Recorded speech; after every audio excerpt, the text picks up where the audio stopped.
submitted by USEC. So, Mr. Chair, as the primary agency mandated by law to issue Philippine entry visas to foreign nationals, the DFA through its foreign service posts have been upholding its strict vetting procedures in its visa application processes. To Madam, screen out I'm not undesirable. questioning your vetting protocols. I'm not. Sinasabi ko lang dito na nagkakaroon po tayo ng problema. Yung tanong ko po ay, alam niyo po ba yung number of visas given to agents? In general, Are you the only agency of government who can issue that? there are other, Mr. Chair, there are other visa issuing agencies. Now, would there be a central agency who would give you that number? Kasi kung hindi nyo may bigay sa akin, how can you monitor yung number of agents granted visas entering this country? Mr. Chair, the DFA issues certain types of visas to foreign nationals. There are other visa issuing agencies. For example, I know. economic zone authorities, Economic zone. nag-issue po sila ng visas. Retirement Authority, Retirement authority, DTI. DTI. I know that. That is why I'm asking this question. Wala bang central body of government As of, nagpo-provide ng central data dito?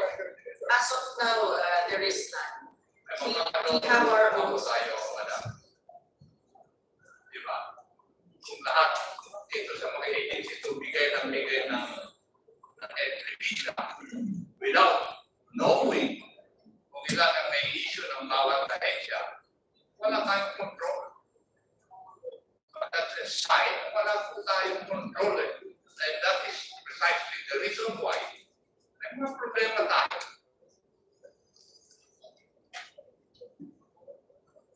Because we cannot even monitor kung ilan ang agents granted visa to enter this country.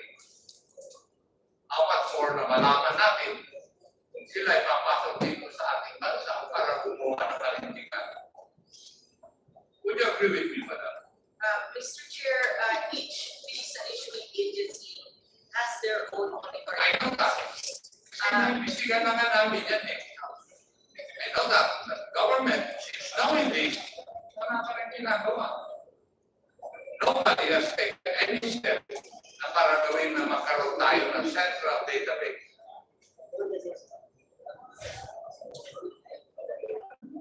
For example, if I ask a question, sa Bureau of Immigration, after knowing all these things, nakatakas ang iba na hinahanap natin dito sa bansa.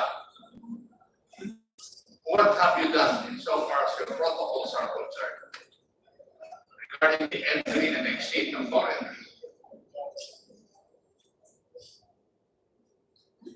Mr. Chair, as regards to the entry of foreigners, I would like to classify them between those who are visa required and non-visa required. So for the visa required nationals, it's necessary that they get the appropriate visa from the diplomatic post from them they're coming from.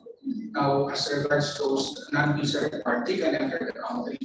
And these individuals are subjected to formal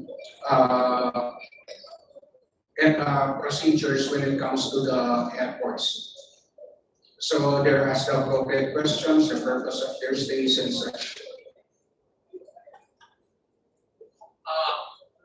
During the platform hearings, nakita po natin na may mga gusto natin mga tao na dapat mahuli pero nakakasing ito ba? Meron ding sinasay yung platform info pero nakakaalis din sa ating bansa.